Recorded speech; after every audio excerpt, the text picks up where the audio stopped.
자, 여러분 안녕하세요. 저는 러셀이고요. 예, 저는 에픽게임즈 코리아 권호찬입니다. 네, 여러분 시작해요 언리얼 2023 6주차를 시작하겠습니다. 자, 사실 원래 올해 시작해요 언리얼은 원래 5주차로 기획되었었죠. 예, 그런데 이제 Q&A 시간에 많은 관심과 그리고 여러분들이 또 좋은 질문들 굉장히 많이 또 남겨주셔서 저희가 굉장히 좋은 팁들도 많이 드릴 수 있었던 좋은 시간이었죠. 예. 그래서 특별히 이제 6주차로 새로 하나 더 편성해서 진행을 하게 되었습니다. 말씀하신 대로 사실 뭐 질문도 굉장히 수준 높고 좋았지만 러셀님께서 너무 설명을 잘해 주셔서 아유, 사실 아닙니다. 이렇게 네. 보신 분들 반응이 너무 좋아서 저희가 네. 급하게 이렇게 6주차를 집어넣게 됐습니다. 네, 제가 6주차를 꼭 이렇게 진행하고 여러분들과 또 한 번의 시간을 편하게 갖는 시간을 가졌으면 좋겠어가지고 이렇게 특별히 편성을 하게 됐고요. 자, 이렇게 특별 편성된 오늘 6주차에서는 지금까지 시작해 연열 2023 1주차부터 5주차까지 여쭤봐 주셨지만 답변을 드리지 못했던 질문들 중에서 선별해서 답변을 좀 드리고 오늘 이렇게 질문하기 버튼을 눌러서 질문 주시는 부분들도 최대한 많이 답변 드리려고 노력하려고 하니까요. 그동안 궁금하셨던 부분들을 많이 여쭤봐 주시면 좋을 것 같습니다. 자, 그리고 한 30명으로 조금 줄었지만 특별히 편성된 오늘도 시청 이벤트는 진행되기 때문에 웨비나 마지막에 당첨자를 발표하기 때문에 여러분들 끝까지 많은 시청 바랍니다.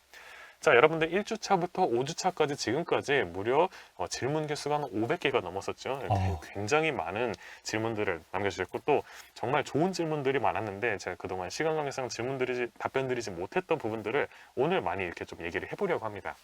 자, 그런데 이제 본격적으로 Q&A 시간을 갖기 전에 저희 이제 지난 주차, 그러니까 시작해 연율 5주차에 이제 시네마틱 영상을 렌더링해서 작품으로 만드는 것까지 함께 배워보면서 마무리를 했었죠.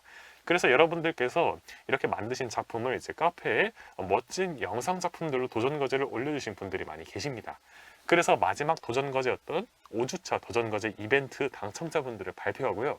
그 중에서 특히 인상적이었던 작품을 함께 보는 이번에는 올라온 영상들이 영상이기 때문에 약간 시사회 같은 분위기가 날 정도로 그런 시간을 한번 가져보도록 하겠습니다. 자, 그럼 이제 5주차 도전 과제 이벤트 당첨자분들을 발표하겠습니다.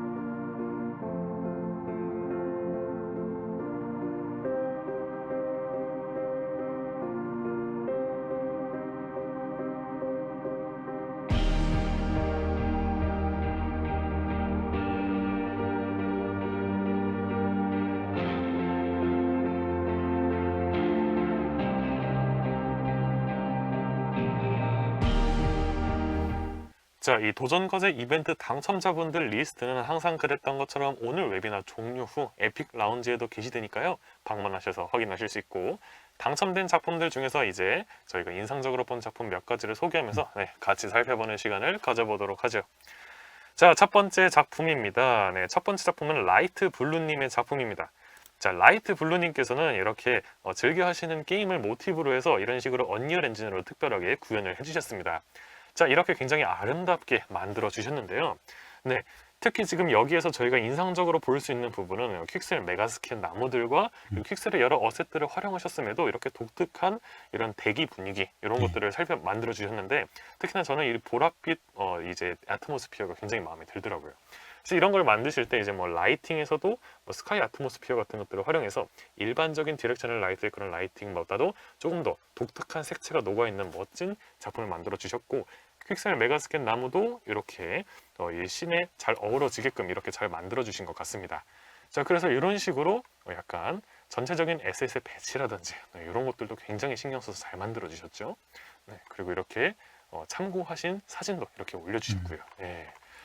이게 사실은 그 리얼한 에셋과 네. 리얼한 라이팅 시스템으로도 이렇게 약간 그 아티스틱한 느낌으로 굉장히 잘 표현하신 부분에서 네. 굉장히 좋게 점수를 주신 것 같아요. 그렇습니다. 네, 예. 이렇게 누구라도 다 사용할 수 있는 똑같은 어셋들, 퀵셀 어셋들을 활용해서 이렇게 굉장히 또 다양한 본인만의 색채가 음, 녹아있는 작품을 만들 수 있다는 것이 굉장히 이 창작에서의 흥미로운 부분이 예. 아닌가 그렇게 생각이 들고요. 여러분들의 이런 좋은 아이디어들도 이렇게 다양하게 또 만들어 볼 수 있으니까 퀵셀의 어셋들을 있는 그대로 사용해보던 조금 다르게 변형하는 것도 굉장히 좋은 접근이다라고 생각을 합니다. 네, 자, 그럼 이제 멋진 작품 잘 봤고 두 번째 작품 볼게요. 자, 두 번째 작품은 푸리코님의 작품입니다. 자, 푸리코님의 작품은 조금 특별한 작품이죠. 네, 지금 딱 보시면 아시겠지만 이제 굉장히 익숙한 건축물이 나오고 있습니다. 예. 네, 우리나라 한옥이죠. 굉장히 이제 아름답고 자랑스러운 우리 한옥이 이제 푸리코님의 작품에 나오고 있는데 사실 이 한옥에 대해서 이제 좀 소개해 주실 부분이 있을까요? 예, 예. 네. 여기 사용된 한옥 같은 경우는 저희 문화체육관광부와 한국문화정보원이 네. 이제 한국 전통문화를 알리기 위한 어떤 사업으로서 이 전통문양 활용 메타버스 콘텐츠 구축 사업의 어떤 결과물로서 나온 에셋들이고요. 저희가 그 네. 며칠 전에 언리얼엔진 마켓플레이스와 스케치팩을 통해서 무료로 공개하고 있습니다. 그래서 누구나 사용하실 수 있는데 이렇게 발 빠르게 그 에셋들을 이용해서 작품을 만들어 주신 것 같습니다. 예, 맞습니다. 사실 저도 개인적으로 한옥이나 이런 한국적인 건축물들을 직접 많이 만들어 봐서 알지만 이런 한옥 같은 게 굉장히 아름다운 만큼 사실 직접 만들기가 정말 어려웠습니다. 맞습니다. 또 역사적인 문양이라든지 뭐 이런 한옥의 디테일한 부품들 이런 것들을 저희가 실제 작품에 녹여내기가 굉장히 어려웠던 감이 없잖아 있었는데요. 이것들이 지금 여러분들이 바로 마켓플레이스에서 무료로 받아서 여러분들 프로젝트에 추가해서 활용하실 수 있죠. 그래서 이런 식으로 퀵셀 메가스캔 나무라든지 뭐 퀵셀 3D 에셋들, 플랜츠들 이런 것들과 함께 활용해서 이렇게나 멋진 작품을 만들어 주셨습니다. 저도 이제 개인적으로 한국의 이런 역사라든지 한국적인 거를 굉장히 좋아하다 보니까 앞으로도 이렇게 한국의 아름다운 미를 담은 작품들이 차세대 플랫폼을 기준으로 많이 만들어지지 않을까 그런 콘텐츠들에 대한 기대를 또 할 수 있는 시간이었던 것 같아요. 예. 네, 그래서 여기 아래서 보면은 원래 이렇게 이제 어셋이 구성이 되어 있었는데 이게 이렇게 메타 휴먼과 퀵셀 콘텐츠를 활용하셔서 이렇게 아름답게 한옥으로 구성된 가상 세계를 만들어 주셨습니다. 네, 그렇게 해서 이런 식으로 잘 만들어 주신 것 같아요. 네, 그래서 개인적으로 정말 마음에 들고 또 감사한 작품이었던 것 같습니다. 네, 프리코님 감사하고요. 그럼 이제 다음 작품 보도록 하겠습니다. 자, 다음 작품은 샤준님의 작품입니다. 자, 샤준님께서는 저희 이번 시작해 언리얼 2023의 메인 주제였죠. 폐공장을 테마로 이렇게 예쁘게 잘 만들어 주셨어요. 자, 그런데 특히 이런 데서 살펴볼 수 있는 부분이 있다면 여기 잠깐 멈추고 볼게요. 자, 여기 이런 식으로 픽셀 브릿지에서는 살펴보기 어려웠던 이런 폐 자동차 이게 이제 등장하죠. 그래서 그런지 여기 이렇게 제목도 자동차 무덤이라고 지어주셨어요. 굉장히 재밌죠. 예. 사실 이게 제목이 붙고 이 컨텐츠의 스토리가 붙으니까 예. 훨씬 더 이제 컨텐츠를 바라보는 상상력을 높일 수 있고 또 이 보는 사람들이 스토리를 붙일 수 있다는 점에서 되게 이렇게 이해할 때 다양하게 이해할 수 있는 그런 작품인 것 같습니다. 그렇죠, 그렇죠. 이런 폐 공장에 활용될 만한 이런 또 잘 어울리는 예. 외부 어셋 같아요. 이거는 퀵셀 예. 브릿지나 이런 데서는 구하기 어려운 에셋인데 이렇게 여러분들이 직접 만드신 모델링이나 아니면 뭐 스케치팩이나 아트스테이션 같은 데서 얻을 수 있는 모델링도 여러분들의 테마에 맞게끔 적재적소에 잘 활용하시면 또 여러분들만의 고유의 독특한 느낌을 만드실 수 있거든요. 그래서 이렇게 저희랑 같이 진행한 똑같은 폐공장 테마임에도 이렇게 다른 느낌, 다른 디테일, 예. 다른 방향, 다른 스토리를 가진 작품들을 여러분들이 만드실 수 있다는 것이 굉장히 인상적인 작품이었던 것 같습니다. 네, 그래서 이런 식으로 라이팅이나 디테일한 부분들도 정말 신경을 잘 써주셔서 특히 인상적이었던 작품인 것 같아요. 네, 그래서 자동차 무덤 정말 어디 게임에서 들을 것 같은 그런 지명이죠. 그래서 정말 이런 공간이 있겠다라는 느낌이 예. 들 정도로 멋진 작품을 잘 만들어 주셨습니다. 자, 그럼 이제 다음 작품 보겠습니다. 자, 다음 작품은 김현아님의 작품입니다. 자, 현아님께서는 지금 이렇게 함께 보시죠. 이런 식으로 오래된 놀이공원을 만들어 주셨어요. 야, 저는 처음에 보고 정말 깜짝 놀랐습니다. 이 놀이공원 어셋들은 굉장히 구하기가 어렵죠. 예, 네. 맞습니다. 그래서 설명을 조금 읽어보면 스케치팩에서 여러 놀이기구 어셋들을 구해 오셨다고 합니다. 이것도 마찬가지로 퀵셀 브릿지에서 저희가 활용했던 모델링 외에 스케치팩 사이트에서도 굉장히 다양한 그리고 광범위한 모델링의 종류의 모델링을 구할 수 있거든요. 이렇게 대감란차 같은 게 굉장히 인상적이죠. 예. 뷰가. 네. 이렇게 나무들과 함께 이렇게 어우러지고 이런 식으로 약간 아래에서 위를 바라보는 이런 앵글도 정말 웅장한 느낌도 들고요. 그리고 또 특히 이제 받은 에셋들을 그대로 사용하기보다 이렇게 텍스처를 조금 손을 보셔서 좀 오래된 이렇게 그쵸. 좀 손상된 듯한 느낌을 잘 내신 것 같아요. 맞습니다. 이런 디테일 하나하나가 모여서 이렇게 완성된 퀄리티의 높은 작품을 볼 수 있는 거거든요. 예. 네, 그래서 특히나 이런 나무들이 굉장히 큰 나무들인데 얘들이 이제 스케일에 대한 기준이 잡히고 거기에 대해서 이런 대관람차가 붙이다 보니까 굉장히 웅장한 느낌도 잘 드는 것 같습니다. 네, 그래서 이런 식으로 굉장히 아름답고 그리고 또 색채가 돋보이는 작품까지 함께 살펴봤습니다. 자, 이제 마지막 작품 살펴보고 Q&A 세션으로 넘어가도록 하겠습니다. 자, 마지막 작품의 주인공은 4090ti님의 작품입니다. 자, 굉장히 닉네임이 탐스러운 닉네임을 가지고 계신데요. 가지고 싶은 예.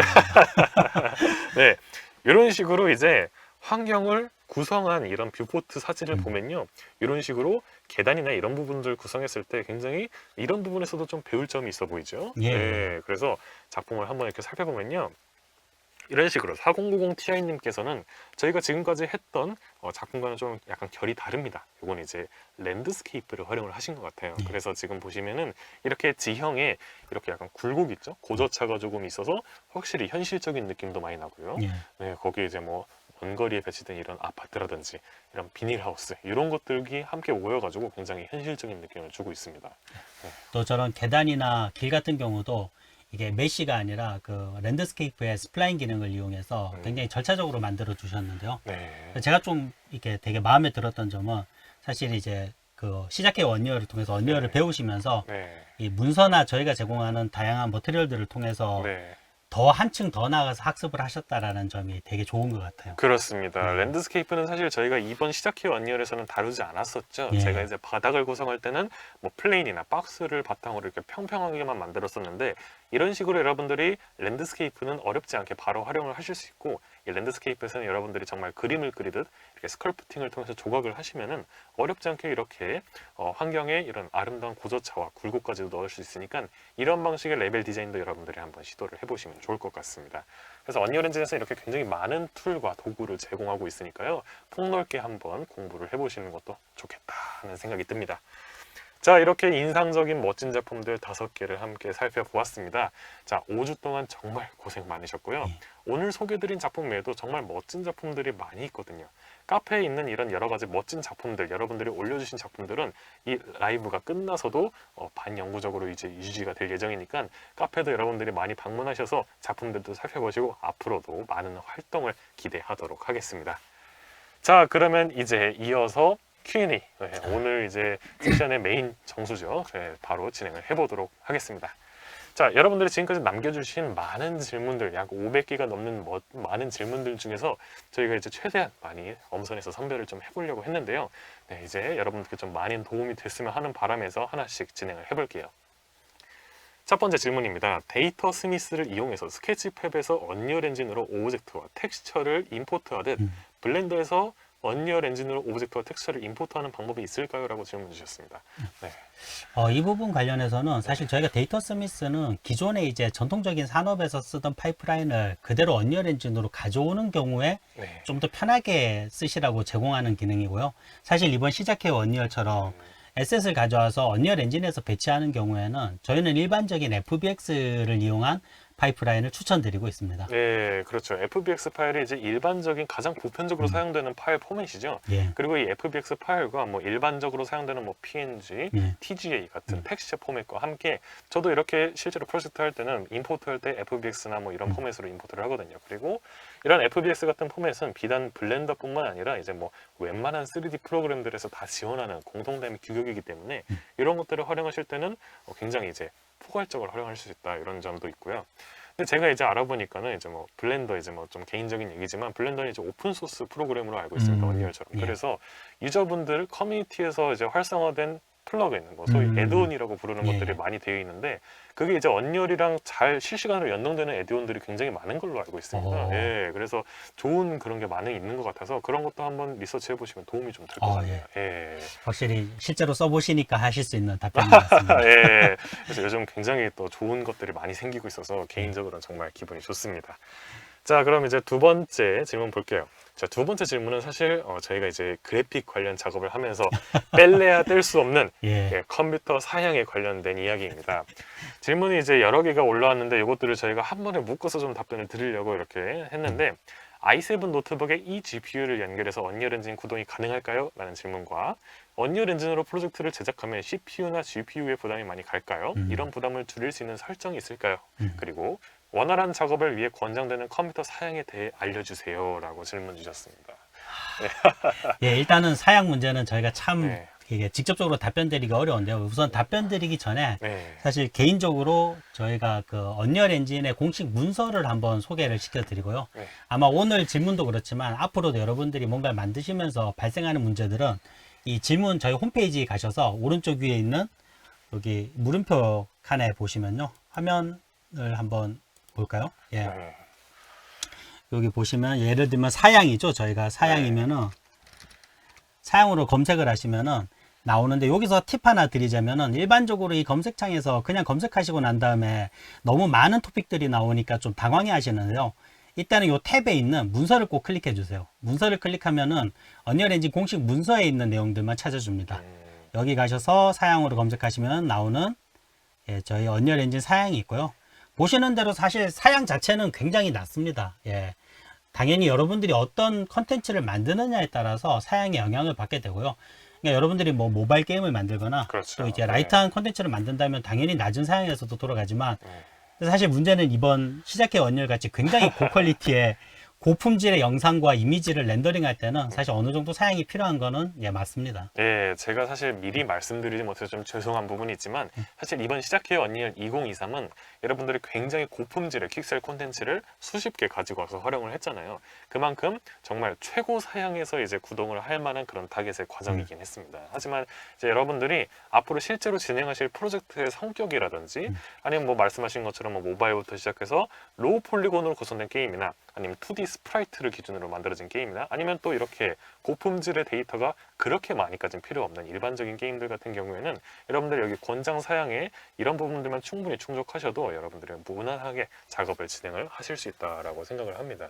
예. 저 질문에도 답변을 드려야 될 것 같은데요. 아마 그 CPU와 GPU에 부담이 많이 간다고 생각하시는 이유 중에 하나가 네. 사실 언리얼 엔진을 키면은 노트북이 막 팬도 엄청 시끄러워지고 이륙하죠. 예. 네. 근데 그런 경우는 대부분 저희가 프로젝트 세팅에 들어가시면은 엔진의 프레임 레이트를 고정하실 수가 있습니다. 그래서 기본 세팅이 아마 60프레임이나 그 이상으로 되어 있는데요. 네. 이걸 30프레임으로 고정하시면은 훨씬 더 이렇게 적은 소음에서 적은 배터리 소모를 가지고 그렇죠. 작업하시기 원활하실 수 있습니다. 맞습니다. 이제 노트북으로 언리얼 엔진이나 뭐 여타 그래픽 작업을 조금 해보신 분들은 아시겠지만은 노트북으로 이제 충전기를 연결하지 않고 작업을 하면 배터리가 그냥 녹아내리죠. 그렇다 보니까 그만큼 이제 그래픽 리소스라든지 아니면 파워를 많이 소모하는 만큼 여러분들이 언리얼 엔진에서 자체적으로 프레임 레이트를 최대 프레임을 제한을 해주시면 사실 이거는 작업을 할 때는 굳이 높은 프레임 레이트가 필요하지 않은 경우가 많기 때문에 이런 부분에서도 많은 절약을 하실 수 있다라고 생각을 합니다. 그래서 이 사양 같은 경우는 면밀하게 여러분들이 어떤 작업을 하고 싶으신가에 대해서 많이 갈릴 수 있는 부분이고 정말 이번 시작해요 언리얼처럼 적극적으로 하이 폴리곤 어셋들을 많이 활용하고 싶으시다면 어느 정도 게이밍 PC 이상의 그런 것들을 맞춰주시면 도움이 될 것 같고 개인적으로 좀 추천드리고 싶은 부분은 GPU도 GPU지만 SSD 즉 저장 공간도 여러분들이 좀 사양해서 한번 신경을 써주시면 어떤가. 그래서 나중에 이제 여러분들이 실무에서 작업을 하시다 보면 아무래도 뭐 실제로 어셋 용량 말고도 뭐 캐시 용량이라든지 아니면 여러 가지 백단에 필요한 데이터들이 많이 필요한데 그럴 때 이제 저장 공간에 대한 여유 공간도 많이 필요할 수 있거든요. 그래서 SSD라든지 아니면 보조 드라이브 이런 것들도 신경을 써보시는 것도 도움이 많이 될 것 같다라는 생각입니다. 예.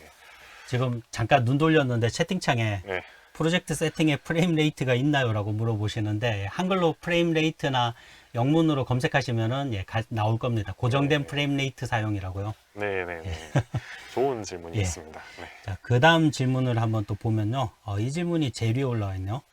퀵셀의 텍스처 중 일반 텍스처와 버추얼 텍스처의 차이점이 무엇인가요? 사실 이번에 로셀님께서 버추얼 텍스처를 사용하셨는데요. 그렇죠. 처음에 딱 켜고 시작을 했었죠. 예, 맞습니다. 버추얼 텍스처는 퀵셀에서 제공하는 기능은 아니고요. 언리얼 엔진에 포함된 기능이고 간단히 얘기하면 사실은 이전에는 이 텍스처가 다 고퀄리티로 메모리에 올릴 수 없기 때문에 민맵이라고 하는 그렇죠. 좀 해상도별로 낮은 퀄리티의 텍스처들을 LOD처럼 만들어 놓은 다음에 그걸 선택해서 썼었는데요.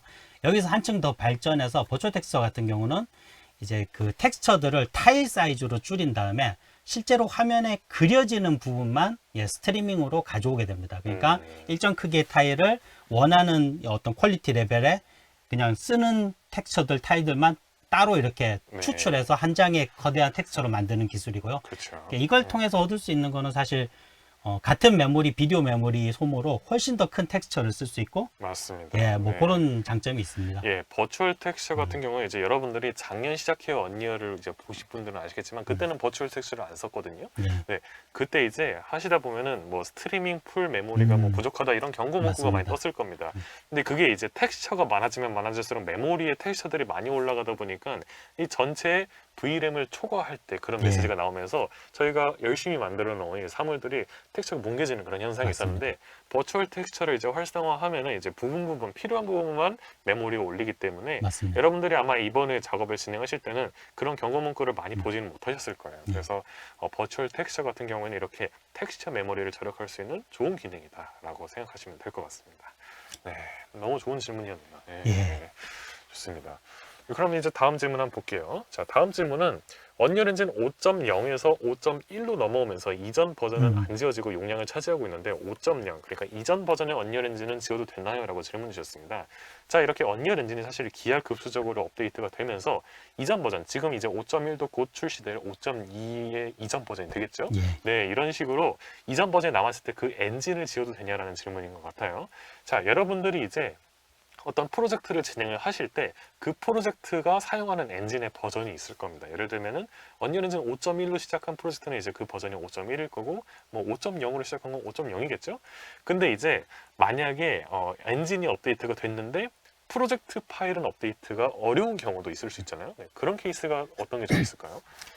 뭐 아무래도 게임이라든지 뭐 플러그인, 외부 플러그인을 많이 쓰셨다거나 혹은 이제 굉장히 엔진의 코어에 있는 예. 코드를 많이 작성하신 경우에는 버전에 판 올림 하실 때 약간 이제 문제가 생길 여지도 있기 때문에 예, 그렇죠. 예, 아무래도 저희는 특히 게임 콘텐츠 같은 경우는 버전업 할 때 많은 테스트를 이제 하시기를 권해드리는데요. 하지만 또 요번 저희 작품들처럼 이 컨텐츠나 에셋 중심의 프로젝트에서는 이렇게 걱정 크게 안 하셔도 될 것 같습니다. 네, 맞습니다. 여러분들이 뭐 실제 게임 개발이나 뭐 그 이상의 뭐 다른 산업군에서 활용하실 때도 직접 여러분들 회사나 프로젝트에 맞는 커스텀한 플러그인이라든지 아니면 뭐 C++ 클래스라든지 여러 것들을 개발을 하실 텐데 그런 것들이 이제 그냥 버전을 올렸을 때 가끔가다 이제 호환이 안 되는 그런 문제도 있을 것 같기 때문에 이제 개발자분들의 의견을 여러분들이 많이 청취를 하시고 프로젝트의 이제 버전업이나 이런 것들은 신중하게 결정하실 필요가 있는데요. 그런데 이제 뭐 당연하게도 언리얼 엔진은 상위 호환에 대한 지원을 잘 해주죠. 네, 예, 프로젝트 버전이 이제 전체적으로 다 올라가면은 엔진 버전을 그대로 따라갈 수 있다는 좋은 장점이 있기 때문에 예. 그런 경우에는 이전 버전의 엔진을 지워도 큰 문제는 없겠죠. 예. 예. 그래서 이전 버전의 엔진들은 사실 이전 버전의 프로젝트를 열 때만 이제 필요하고 이제 최신 버전을 작업을 하시면 굳이 필요 없다. 예. 그리고 그래서 이전 버전들은 지우셔도 되고 언제든지 또 에픽 게임즈 런처를 통해서 이전 버전들을 다운받아서 설치하실 수 있기 때문에 큰 걱정은 하지 않으셔도 될 예. 것 같다는 생각이 드네요. 예. 그래서 저 같은 경우에는 가끔가다 이제 뭐 4.26이나 옛날 4 버전도 필요할 때가 있는데 예. 그런 것들은 그냥 이제 실시간으로 거기서 작업을 하진 않으니까 예. 보조 드라이버, 하드디스크 드라이브라든지 외장 하드에다가 엔진을 깔아놓고 운영을 하기도 합니다. 예. 예. 좋은 팁인데요. 그래서 가끔 사용하는 거는 이렇게 용량 관리도 한번 해보시면 좋을 것 같다는 예. 생각이 드네요. 자, 그럼 이제 다음 질문 볼게요. 자, 언리얼 엔진에서 원치 않게 일어나는 리플렉션이나 섀도우의 플리커링 현상들은 어떻게 처리하셨는지 궁금합니다. 야, 이거 되게 날카로운 질문인데요. 네, 사실 이제 언리얼 엔진이 리얼타임 렌더링 엔진이죠. 게임 엔진이다 보니까는 이 리얼타임으로 연산되는 그 방식이 기존의 이제 시네마틱 영상 렌더링과는 그 방법 자체가 좀 다르잖아요. 예, 네. 맞습니다. 그렇다 보니까 이제 여러분들이 시네마틱 업계에서 정말 고품질의 정확한 그림자와 리플렉션 처리를 원하시는 분들이 계실 것 같아요. 다행히도 이제 언리얼 엔진은 굉장히 기술적으로 성숙하잖아요. 그렇다 보니까는 이렇게 시네마틱 작업을 하시는 분들을 위해서도 또 파이프라인이 마련이 되어 있습니다. 네. 그래픽 카드 이제 GPU를 RTX 시리즈 이상을 사용하시는 20번대 이상 사용하시는 분들은 하드웨어 레이트레이싱 기능을 사용하실 수 있는데 이 하드웨어 레이트레이싱을 사용하실 수 있는 분들은 별다른 그 설정이나 그런 거 없이 그냥 바로 패스트 레이싱을 사용하실 수 있습니다. 자, 이 패스트 레이싱이 여러분들께서 흔히 일반적인 오프라인 렌더러에서 사용하는 그런 정밀한 렌더링 방식이라고 생각하시면 돼요. 예, 그래가지고 레이트레이싱보다 좀 더 정확하죠. 예, 그리고 예, 이제 맞습니다. 뭐 유리 표현, 거울 표현이라든지 이런 것들도 정말 실제 유리처럼 정밀하게 표현을 합니다. 네, 그렇다 보니까 여러분들이 시네마틱 렌더링이 필요하신 분들은 언리얼 엔진 내에서도 그대로 패스트 레이싱을 활용하실 수 있고 이 패스트 레이싱도 계속 업데이트가 되고 있죠. 네, 그렇다 보니까 굉장히 또 좋은 방법이라고 생각하고요. 또 무비 렌더 큐에서 이제 리얼타임 렌더링을 하실 때 여러분들이 아마 게임 모드 오버라이드 이런 옵션이 있을 거예요. 그거를 이제 추가를 하시면은 굳이 이제 영상을 렌더링할 때는 뭐 1초에 60프레임까지 나올 필요는 없잖아요. 예. 네, 조금 프레임 레이트가 낮아지더라도 이 게임 모드, 그러니까 뭐 예를 들면은 라이트의 뭐 거리라든지 뭐 이런 여러 가지 세팅들을 정말 최고 품질로 올린 다음에 이제 렌더링을 하는 그런 옵션도 있기 때문에 아마 그런 게 조금 도움이 되지 않을까 하는 예. 생각이 듭니다.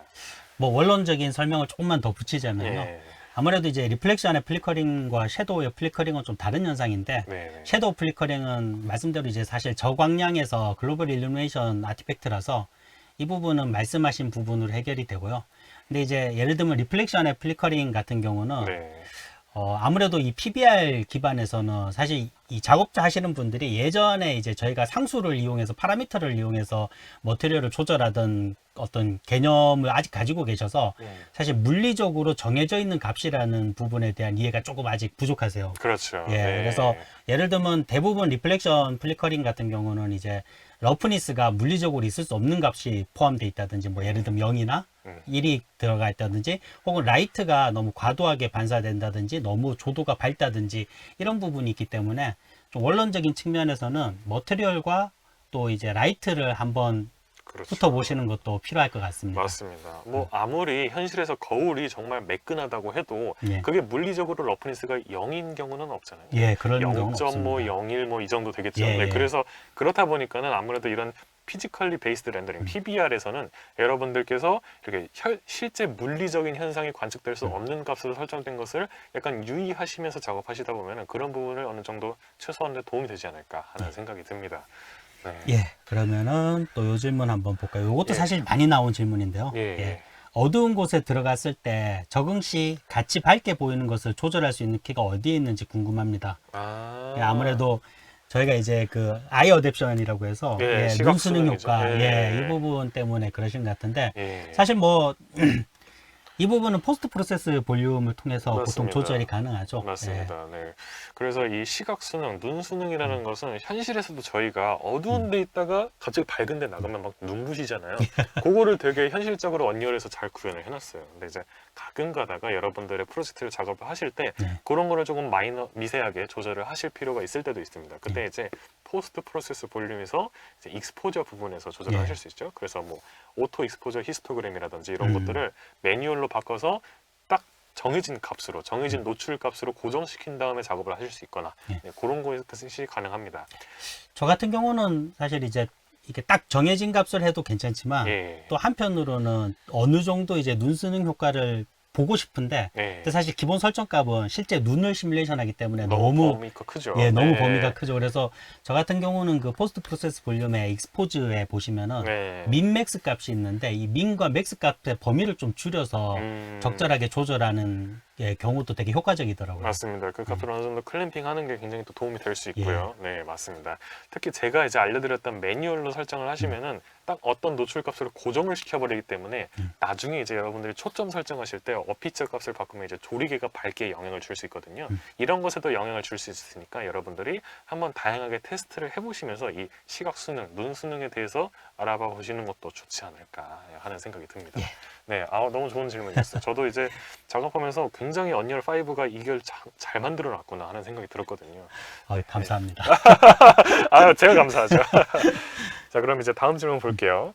자, 시네마 4D와 언리얼 엔진에서 이 시네마틱 영상을 제작할 때 차이점 또는 각각의 장단점이 있을까요? 라고 질문 주셨어요. 자, 시네마 4D는 이제 뭐 3D 맥스나 뭐 블렌더나 이런 것처럼 이제 뭐 모션 그래픽이나 시네마틱 영상 제작하는 그런 프로그램입니다. 3D 프로그램이죠.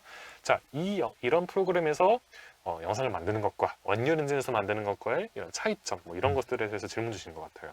자, 먼저 일단은 언리얼 엔진은 리얼타임 렌더러죠.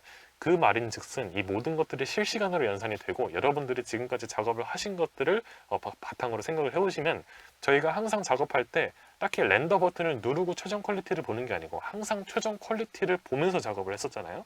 네, 그렇다 보니까 제일 먼저 여러분들이 일반적으로 블렌더나 뭐 시네마 4D 같은 프로그램에서 작업할 때 보통은 아마 회색 화면이라든지 약간 렌더링이 최종 퀄리티는 아닌 그런 모드로 작업을 하셨을 겁니다. 근데 저는 개인적으로 최종 퀄리티로 작업을 보면서 할 수 있다는 것이 굉장히 큰 장점이라고 생각을 하고요.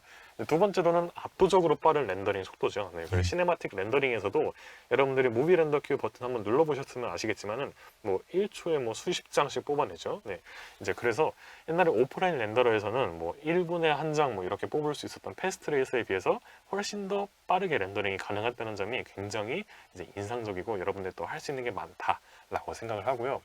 이제 또 그것보다 앞선 모든 것들보다 저는 제일 중요하다고 생각하는 게 이제 리얼타임 렌더링은 아무래도 이제 모든 게 실시간으로 작동하다 보니 유저가 뭐 어떤 작업을 할 때 이런 것들을 바로바로 반영을 할 수 있죠. 예. 그렇다 보니까 그게 그대로 콘텐츠로 이어질 수 있는 거거든요.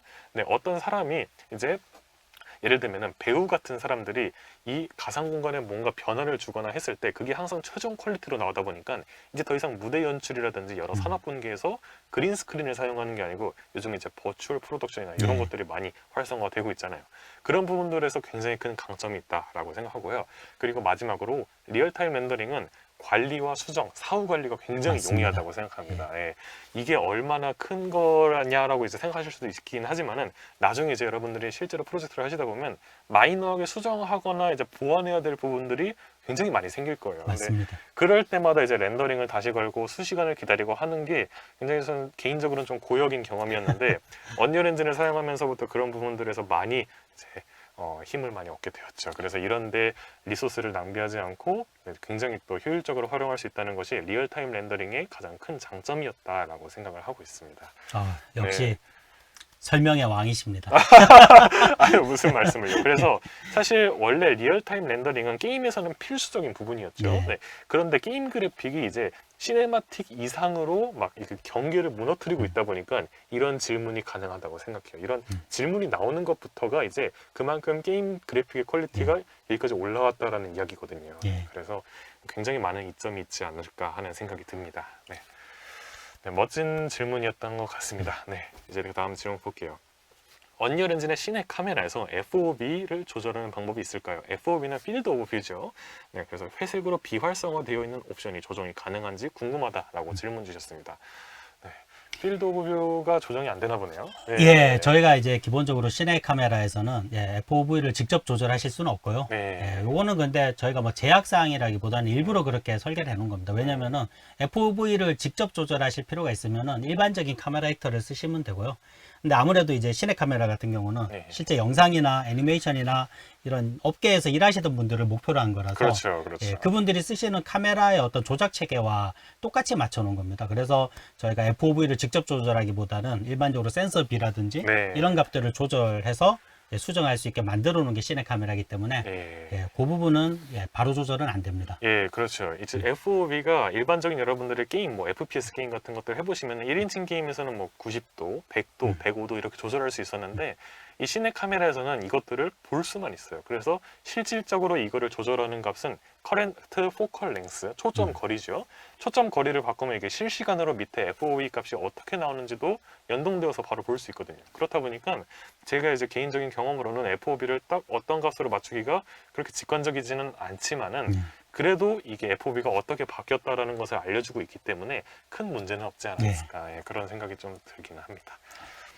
그 다음 질문은 요거 한번 볼까요? 네. 통으로 제작된 맵을 쓰는 것과 개별 에셋들로 채운 맵을 사용할 때 성능 측면에서 차이가 많이 없을까요? 사실 이거 많은 분들이 특히 이제 그 게임 쪽에서 배경을 만드신 분들이 되게 의구심을 가지고 계세요. 네. 저희가 이제 일반적으로 알기로는 당연히 이 개별 에셋들로 분리된 것보다 통으로 이렇게 합친 머징한 것들이 훨씬 더 퍼포먼스가 좋은 건 사실입니다. 좋은 건 사실인데 저는 개인적으로 지금에 와서는 특히 이제 러셀님이 강의하신 것처럼 높은 퀄리티의 영상이나 콘텐츠들을 뽑는 경우에는 이거를 너무 추구해서는 안 된다라는 생각을 하고 있습니다. 두 가지 이유가 있는데요. 하나는 이제 나나이트를 사용하시게 되면은 어차피 이런 부분에서 드로우콜 문제라든지 이런 것들을 상당 부분 엔진이 해결해 주기 때문에 그 신경을 덜 쓰셔도 되고요. 두 번째는 어찌되었건 간에 지금은 퍼포먼스 플랫폼들 성능이 되게 좋아졌기 때문에 사실 이런 머징을 해야 된다든지 드로우콜을 따져야 된다든지 하는 제약이 많이 풀렸죠. 해보면 이게 사실 창작을 좀 제약하는 부분이거든요. 맞아요. 꼭 뭐 만들어야 되는데 자유롭게 막 만든 다음에 하는 게 아니라 만들기 전부터 이건 안 돼, 저건 안 돼 그래서 저는 최근에는 이런 창작적인 부분의 제약을 없애는 차원에서도 너무 사양을 고민하진 않으셔도 되지 않을까. 맞습니다. 예. 맞습니다. 요즘 기술의 발전 속도가 무지막지하게 빠르죠. 예. 하루아침 자고 눈 뜨고 보면은 이제 새로운 기술이 나오는 그런 시대가 도래했는데 이 콘텐츠 산업군에서도 그런 기술의 변화에 따라서 앞으로도 만들어질 수 있는 새로운 콘텐츠, 새로운 차원의 높은 그래픽의 콘텐츠 이런 것들도 많이 나올 거예요. 그래서 여러분들은 뭐 앞으로 이렇게 너무 최적화나 이런 것에 얽매이기보다는 창의력 뭐 이런 것들이 좀 더 중요하지 않나 개인적으로도 그렇게 생각을 하고 있습니다. 네, 그래서 이것도 굉장히 날카로운 질문이었는데 예. 기술적인 부분보다는 조금 더 그런 부분, 창의적인 뭐 콘텐츠 이런 쪽이었죠. 예. 네, 너무 좋은 질문이었던 것 같습니다. 자, 그럼 이제 다음 질문 볼게요. 자, 다음 질문은 같이 모델링 공부했던 친구들에게 언리얼 엔진으로 작업한 결과물을 보여주면 다들 놀랍다고 하고 이게 실시간 렌더라고 하면 한 번 더 놀라던데 도대체 나나이트라는 것의 정체가 뭔가요? 나나이트라는 것의 정체가 뭔가요? 예, 사실 정체를 말씀드리기 전에 이거 꼭 저희가 직접 올린 질문 같은데 전혀 아닙니다. 아니에요? 예, 너무 좋게 말씀해 주셔서 일단 감사드리고요. 예. 예, 뭐 나나이트는 기본적으로 저희가 항상 여러 번 말씀드렸지만 기본적으로 기존에 여러분들이 모델링 작업을 하면서 어떤 겪었던 제약들, 예를 들면 폴리곤 수라든지, 예, 메모리라든지, 드로콜이라는 어떤 제약들을 고민하지 않고 원하시는 대로 원하는 디테일만큼 작업을 하시면은 나머지는 엔진이 알아서 처리해 주겠다라는 개념입니다. 그러니까 여러분들은 사실은 기존에 뭐 지브러시나 이런 걸 통해서 그렇죠. 엄청나게 높은 폴리곤의 에셋을 만드신 다음에 네.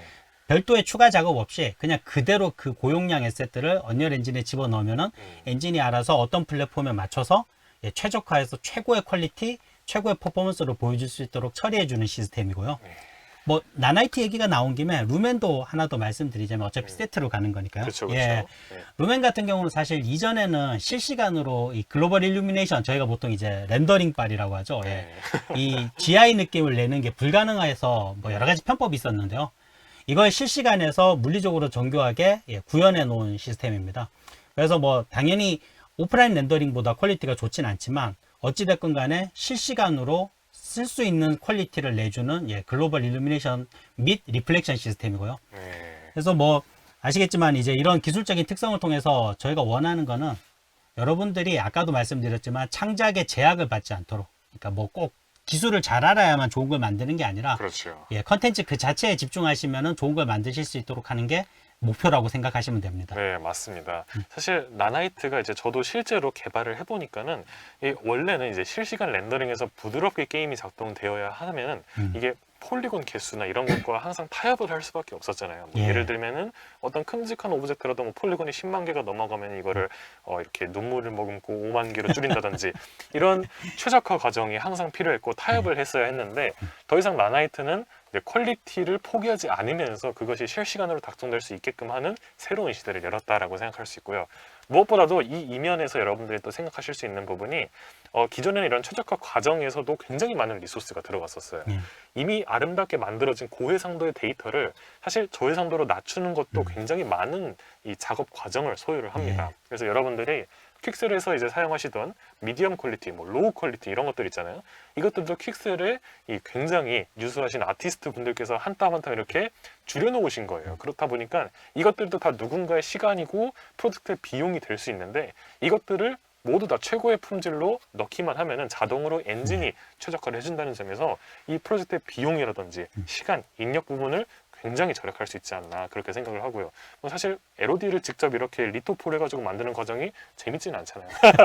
유쾌한 경험은 아니기 때문에 이런 부분에서도 굉장히 큰 이점이 있다라고 생각을 하고요. 두 번째로 루멘 같은 경우에는 이제 GI가 글로벌 일루미네이션 즉 사실적인 반사광이죠. 네.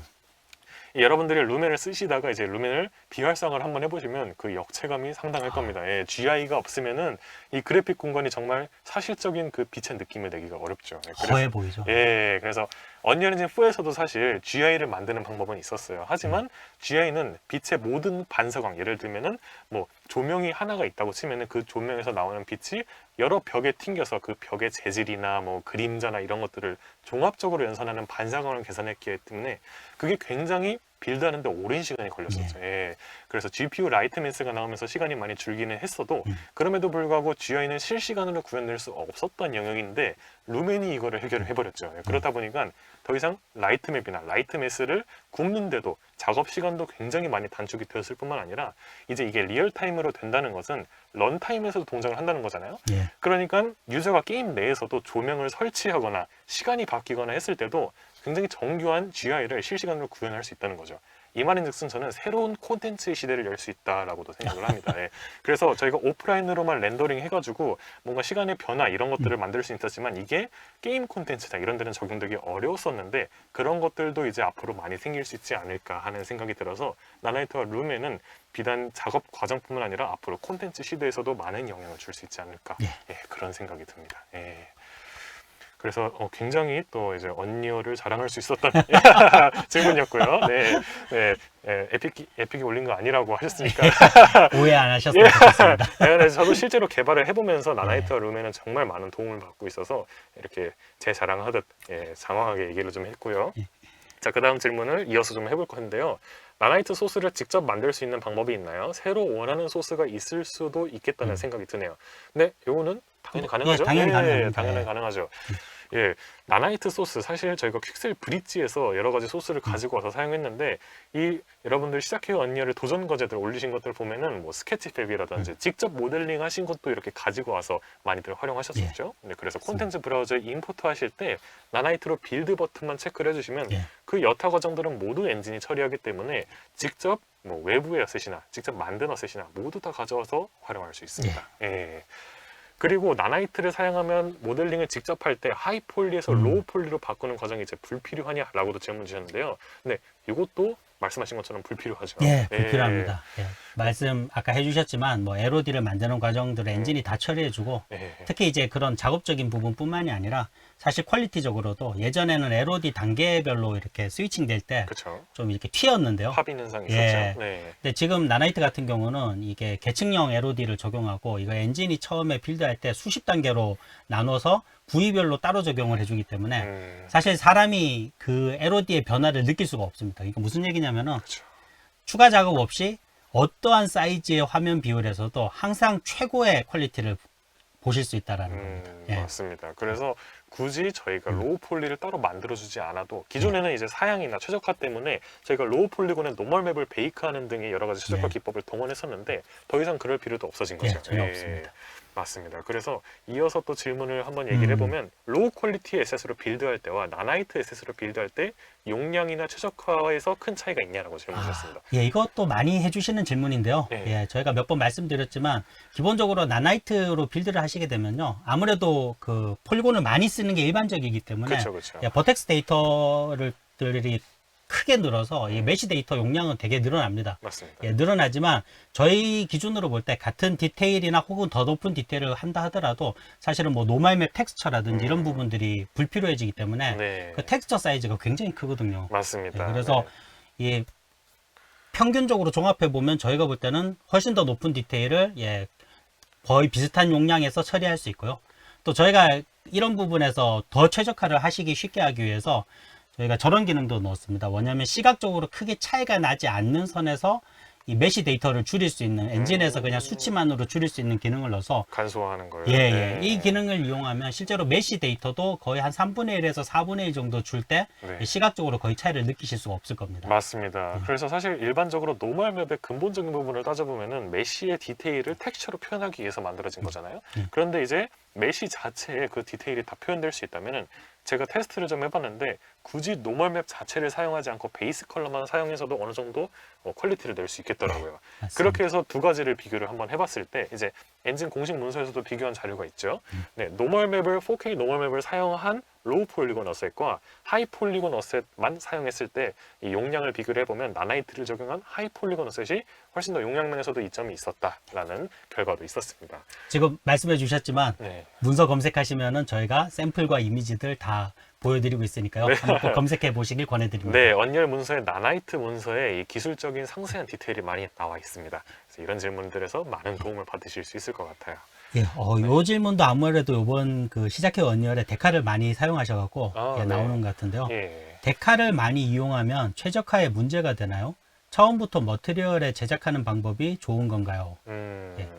사실 이 부분 같은 경우에 데카를 이용해서 저희가 데카를 만든 것 자체가 사실은 그 최적화 부분을 신경 쓰기 때문에 크게 뭐 예를 들면 수천 개를 뭐 그쵸. 쓴다든지 하지 예. 않으시면은 크게 문제는 없습니다. 기본적으로 데칼 하나에 이제 영향을 미치는 거는 데칼이 화면에 어떤 픽셀을 얼마나 점유하느냐라든지 또 머티리얼의 복잡도가 쉐이드의 복잡도가 얼마나 높으냐에 따라 영향을 받긴 하지만 그래도 사실 이런 영상물이라든지 컨텐츠를 만드실 때는 뭐 수백 개의 그쵸. 수준에서는 예. 그냥 편하게 쓰시면 될 것 같습니다. 맞습니다. 이제 여러분들이 퀵셀 유튜브에 들어가 보시면은 퀵셀에 정말 멋진 아티스트 분들께서 작업하신 과정을 종종 보실 수 있는데 그거 한번 엔진 뜬 화면 보면은 데칼이 정말 무서울 정도로 붙어 있어요. 네. 몇천 개가 붙어 있는 것 같은데 근데 그만큼 퀄리티가 무서울 정도로 높습니다. 저는 정말 깜짝 놀랐어요. 그거 보고. 그래가지고 데칼 같은 경우에는 성능을 막 엄청 걱정하실 필요까지는 없지만은 이제 여러분들의 게임이나라든지 인터랙션 콘텐츠가 들어가는 부분들은 데칼 컴포넌트에 자세히 보시면 이제 페이드 스크린 사이즈 같은 것들이 있습니다. 그러면은 지금 화면에서 어느 정도 사이즈 이하로 보일 때 아예 데칼을 안 보이게끔 렌더링을 안 하는 그런 최적화 요소들도 담겨져 있기 때문에 그런 것들을 적재적소에 활용하실 수 있다면은 데칼을 많이 사용하는 것에는 크게 염려하지 않아도 되지 않을까 하는 생각이 드네요. 뭐 질문에 보면은 사실은 그 원래부터 텍스처에 집어넣는 게 옳으냐고 여쭤보셨는데요. 아시겠지만 뭐 그거는 케이스 바이 케이스인 것 같습니다. 이번에 러셀님이 만드신 것처럼 사실 이 다양한 이 데칼들을 이용하지 않으면은 그걸 만약에 하나하나 다 별도의 텍스처로 뽑는다고 하면 오히려 그게 더 비효율적일 테니까요. 그렇죠, 그렇죠. 예. 그래서 항상 이렇게 장점과 단점이 다 있습니다. 예. 그래서 이 가운데서 잘 최적점을 찾는 것도 중요한 것 같아요. 예. 네. 자, 그럼 이제 다음 질문 한번 볼게요. 8K 텍스처를 익스포트해서 2K나 4K로 다운그레이드 한다고 해주셨는데 언리얼 엔진 내에서 LOD를 조절하지 않은 이유를 알 수 있을까요? 자, 텍스처의 LOD라면 텍스처 LOD 바이어스, 즉 밋맵 단계를 얘기하시는 것 같아요. 예, 맞습니다. 네. 그래서 요거 같은 경우는 오차님께서 한번 이야기를 예. 좀 해주실까요? 네. 뭐 이거 아시겠지만 그 언리얼 엔진 안에도 밋맵 레벨을 조절할 수는 있는데요. 이게 엔진 안에서 조절하는 거는 패키지 할 때 패키지 용량을 줄여주는 거지. 네. 실제 러셀님이 이번 강연에서 외부 툴을 이용해서 텍스처 사이즈를 줄인 거는 프로젝트 용량을 줄이기 위함입니다. 그렇습니다. 예, 근데 네. 엔진 내에서 줄이면은 프로젝트 용량이 줄지는 않습니다. 네, 여러분들이 최종적으로 게임을 출시할 때는 그 모든 LOD 바이어스 값이 반영이 되지만은 지금 작업하는 단계에서 프로젝트 용량에는 영향을 주지 않기 때문에 이렇게 여러분들이 이제 제가 다운받았을 때 8K 텍스처를 엄청 많이 받았죠. 근데 그것들이 여러분들 하드디스크에 부담이 갈 것 같아가지고 이렇게 알려드렸었는데 단점이 있다면 이렇게 이제 외부에서 조절해 오는 거는 줄인 것을 다시 올리기는 조금 번거로울 수는 있겠죠. 예, 왜냐면 원본 파일 자체를 수정한 거다 맞습니다. 보니까는 이런 부분들에 있어서 여러분들의 프로젝트 규격이나 이 가이드라인에 따라서 진행을 해주시면 될 것 같다라는 생각이 드네요. 네, 다음 질문 볼게요. 자, 레이트레이싱 옵션을 프로젝트 처음에 켰다가 나중에 끌 수 있나요? 혹은 반대로도 가능한가요? 라고 질문 주셨어요. 자, 이거는 당연히 가능하죠. 네, 너무나도 당연히 가능합니다. 자, 여러분들이 레이트레이싱을 사용하실 수 있는 분들은 이제 앞서 말씀드렸지만 GPU를 RTX 20번대 이상 사용하시는 분들은 하드웨어 레이트레이싱을 사용하실 수 있습니다. 자, 이 하드웨어 레이트레이싱은 여러분들이 프로젝트 세팅은 언리얼 엔진 5 기준으로 오른쪽 상단 쪽에 톱니바퀴 설정 부분이 있을 겁니다. 거기에서 찾아보실 수 있는데 거기에 영어로 이제 RAY, 레이라고 검색해 보시면 하드웨어 레이트레이싱을 활성화할 수 있는 체크박스가 있을 거예요. 자, 그거를 껐다가 켜시거나 하시면은 이제 레이트레이싱을 사용하냐 안 하냐를 결정할 수 있고요. 자, 이걸 한 다음에 바꾼 다음에 프로젝트를 한번 껐다가 키라고 할 겁니다. 그때 이제 반영이 되어서 잘 될 거예요.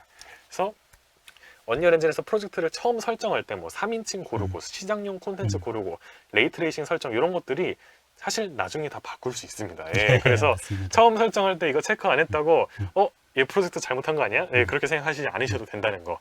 예, 이것도 중요한 팁이라고 생각합니다. 네. 자, 요 질문도 한번 볼까요? 네. FBX 파일에 애니메이션을 베이크해서 불러오는 것과 예, ABC 파일로 애니메이션을 불러오는 것의 차이가 있을까요? 네. 어떤 것이 더 많이 사용되나요? 뭐 요거는 이제 아마 애니메이션 작업을 하시는 분들인 것 같은데요. 예, 기본적으로 FBX에서 애니메이션을 베이크한다라는 말은 그 스켈레톤이죠. 그렇죠. 예, 보온의 회전값이나 위치값들을 베이크한다라는 게 그냥 매 프레임마다 실제로 DCC 툴에서는 키 프레임이 그냥 군데군데 있잖아요. 그걸 네. 베이크하면은 매 프레임마다 키 값을 가져온다라는 의미고요. 근데 이제 보통 저희가 알렘빅 포맷이라고 하죠. ABC 파일로 가져오는 거는 실제 그 하나하나 버텍스의 어떤 캐시 값을 이용해서 이 버텍스의 위치를 그냥 다 가져오는 겁니다. 그래서 일반적으로 FBX를 이용한 거는 사실 리얼타임에 최적화된 언제든지 엔진상에서 스캐닝된 데이터를 실시간으로 움직일 수 있게 하는 포맷이고 네. ABC로 만든 데이터들은 대부분 이제 완전히 구워진 맞습니다. 그러니까 일방향으로 재생밖에 안 되는 데이터를 가져오는 경우입니다. 맞습니다. 그래서 뭐 제가 잠깐 말씀드리면은 개인적으로는 사실 지금 퀄리티적인 측면이라든지 혹은 이제 복잡한 디포메이션 적용 때문에 보통 이제 애니메이션 업계에서 알렘빅 포맷을 같이 병행해서 쓰시는데요.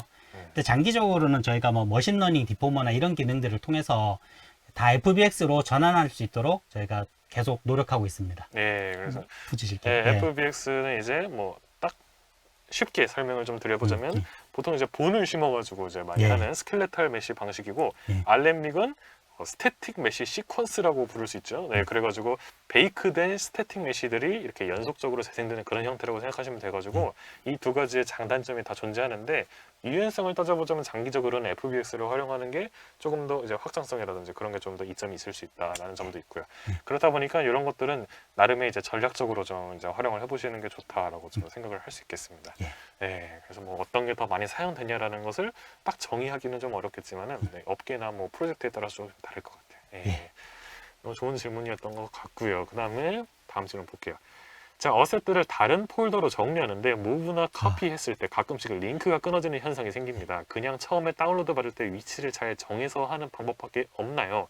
어셋 정리 팁 좀 알려주세요 라고 주셨어요. 자, 요거는 저도 참 공감이 많이 가는 부분입니다. 이 언리얼 엔진 프로젝트가 일반적으로 호흡이 길잖아요. 보통은 이게 뭐 게임 개발이라든지 이런 거를 길게 가면은 몇 년까지도 진행을 하는데 그렇게 하다 보면서 이제 기획적인 부분이나 새로운 어셋, 새로운 파이프라인이 추가될 때 필연적으로 이 폴더 구조는 약간 지저분해질 수밖에 없죠. 그래서 사실 이거는 굉장히 어려운 부분입니다. 이 정리라는 것은 굉장히 주관적이고 그렇다 보니까는 좀 굉장히 어려운 부분이 있는데 사실 요거는 이제 팁 하나 좀 주실 수 있을까요? 에셋 정리나 이런 거는? 뭐 아무래도 이제 그 제가 볼 때는 이 원론적인 얘기를 또 드릴 수밖에 없는데요. 기본적으로 폴더 구조라든지 혹은 에셋의 장면 같은 경우는 최대한 초반에 명확하게 이 정책을 정하시고 그리고 작업 구성원들이 잘 공유하셔서 진행하시는 게 문제가 가장 적은 부분이고요. 또 이제 아시겠지만 뭐 저희가 실제로 에셋을 옮기고 무브하거나 카피하거나 하면은 가끔 가다가 이제 링크가 끊어지는 경우가 생기는데요. 이런 경우에는 그 콘텐츠 브라우저에서 에셋의 오른 버튼, 에셋이나 폴더의 오른 버튼 누르시고 그 리디렉터 수정이라는 옵션을 하시면은 이게 끊어진 그 리디렉터들을 연결하거나 개선해서 정리해주는 기능이 있습니다. 맞습니다. 언리얼 엔진이 굉장히 이제 복잡한 구조로 많이 만들어지는 경우가 있기 때문에 수많은 종류의 어셋들을 활용하거든요. 예를 들면 뭐 스태틱 메시가 있으면은 거기에 들어가는 머티리얼이 있을 거고 그 머티리얼은 어떤 텍스처를 또 참조를 할 것이고 그런 식으로 단순히 스태틱 메시를 넘어서 나중에 뭐 코드라든지 이런 것들은 엄청나게 많은 데이터들 이것들을 다 레퍼런스 한다라고 하거든요. 그래서 이런 것들을 레퍼런스 할 때 어떤 파일이 어디를 참조를 하고 있냐를 정의하는 것이 바로 리디렉터입니다. 근데 이 리디렉터들이 이제 메모리에 올라가지 않은 것들은 폴더 구조를 바꾸거나 했을 때 정리가 되지 않는 경우가 있기 때문에 언리얼 엔진 콘텐츠 브라우저에서 우클릭해서 리디렉터를 수정해주는 옵션이 있죠. 그거를 하신 다음에 이제 뭐 지우시거나 하시면은 좀 더 깔끔하게 정리할 수 있고요. 사실 이제 뭐 조금 더 이제 팁을 좀 드리자면은 언리얼 엔진에서 이렇게 복잡해지는 프로젝트 구조를 대비해서 이것들을 다 정리하시기보다는 필요한 어셋들을 적재적소에 빠르게 활용할 수 있는 여러 가지 팁들, 기능들을 제공하고 있어요. 그중 하나가 이제 즐겨찾기 기능 있죠. 그래서 여러분들이 자주 쓰는 폴더라든지 어셋 같은 경우에는 우클릭해서 즐겨찾기에다가 추가를 해놓으시면 빠르게 그 폴더로 이동할 수 있고 또 아래쪽에 보시면 콜렉션이라고도 있습니다. 그래서 이 콜렉션 같은 경우는 특성 어셋을 콜렉션에 추가를 시키고 그 콜렉션을 이제 소스 컨트롤 같은 것들을 활용해서 다른 팀원들, 다른 구성원들과도 공유할 수 있거든요. 그래서 저는 이제 개인적으로 프로젝트를 진행할 때 마켓플레이스 같은 데서 가져온 어셋들을 다 전부 다 하나하나 정리해 주기보다는 정말 저희가 핵심적으로 코어로 사용할 폴더나 파일들을 따로 콜렉션이나 즐겨찾기로 정리하는 편입니다. 그러면 이제 사용성 면에서는 뭐 큰 문제 없지 예. 않나. 예. 이걸 다 옮기면서 레퍼런스가 깨지는 그런 경험보다는 좀 더 나은 것 같더라고요. 예, 맞습니다. 그렇습니다. 네, 이거 굉장히 이제 좀 어려운 질문이었는데 이거는 이제 여러분들이 앞으로 같이 저랑 헤쳐나가야 하는 부분이 아닌가 예, 그런 생각이 듭니다. 자, 그럼 다음 질문 볼게요. 자, 현재 레벨의 그림자를 보면 각지게 떨어지는 하드 섀도우 느낌이 강한데 스카이 옵션이나 디렉셔널 라이트 기능 조절만으로 부드럽게 떨어지는 소프트 섀도우 설정이 가능할까요? 라고 질문 주셨어요. 자, 그림자 관련된 질문이네요. 예, 예. 이 부분은 저희가 이제 그 버추얼 섀도우 맵을 사용하는 걸 추천드립니다. 아, 예. 네. 사용하는 방법은 프로젝트 세팅 가셔서 저희가 버추얼 섀도우 맵이나 섀도우의 메서드로 검색을 하시면은 선택을 하실 수가 있고요. 간단하게 설명드리면 아까 저희가 이제 버추얼 텍스처에 대해서 좀 말씀을 드렸잖아요. 예. 그러니까 기본적으로 리얼타임 엔진에서는 이 그림자를 그리기 위해서 이렇게 생성되는 텍스처들이 필요한데요. 이거를 사실은 이 해상도가 낮고 칼같이 보이는 이유는 이게 물리적으로 텍스처 크기를 너무 키울 수가 없기 때문에. 그렇죠. 예, 근데 이제 아시다시피 그림자는 되게 넓은 지역에 생기잖아요. 그렇죠. 그러니까 해상도가 낮아서 이게 도트가 보이거나 혹은 도트가 보이지 않게 하려고 칼같이 이렇게 보정을 하게 돼서 나오는 현상인데요. 네. 근데 저희가 이제 새로 추가한 버추얼 섀도우 맵을 사용하게 되면은 내부적으로 이제 버추얼 텍스처로 생성된 섀도우 맵을 사용하게 되고요. 지금 현재 여러분들이 활성화하면은 실제 그 버추얼 섀도우 맵으로 단일로 16K by 16K 텍스처를 생성하게 됩니다. 16,000 픽셀이네요. 어떠한 경우에도 여러분들이 필요한 수준의 디테일의 텍스처 그림자를 확보하실 수가 있을 겁니다. 예, 이 말씀해주신 버추얼 섀도우 맵은 사실 언리얼 엔진 5.1 기준으로 기본적으로 활성화가 되어 있습니다. 그래서 DX12, 다이렉트X 12 버전을 사용하실 수 있는 GPU를 갖고 계시면은 기본적으로 VSM은 활성화가 되어 있고요. 자, 그런 다음에 질문에서 질문 주신 소프트 섀도우 관련 설정을 제가 언리얼 엔진을 켜서 시연으로 잠깐만 보여드릴게요. 이 버추얼 섀도우 맵이 왜 강력하고 이게 사용되었을 때 어떤 이점이 있는지 보여드리면요. 자, 여기 이런 나무가 있고 여기 바닥에 그려지는 그림자가 있습니다. 굉장히 간단하죠? 자, 이 부분에서 실제 여러분들이 밖에 나가서 한번 관찰을 해보시면요. 이렇게 그림자와 오브젝트가 가까이 있는 이런 부분들은 그림자가 이렇게 날카롭게 떨어집니다. 그런데 이런 식으로 이렇게 이파리는 이렇게 실제 이 이파리의 위치랑 이 바닥의 거리가 이쪽 부분보다 훨씬 멀죠. 자, 이런 부분들은 그림자가 이렇게 가면 갈수록 부드럽게 그려져요. 그래서 여기서부터 이렇게 점점 갈수록 이런 식으로 부드러워집니다. 자, 이게 실제로 현실에서도 볼 수 있는 물리 현상이에요. 그래서 이걸 조금 더 심화적으로 설명을 드리면요.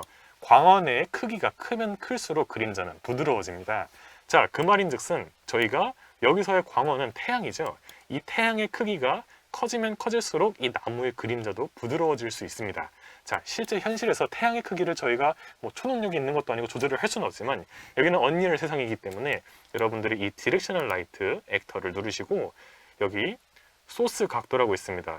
라이트 소스 앵글이라고 되어 있는 부분이 있는데 이 소스 각도를 이렇게 올려보시면은 이런 식으로 태양의 크기를 키울 수가 있어요.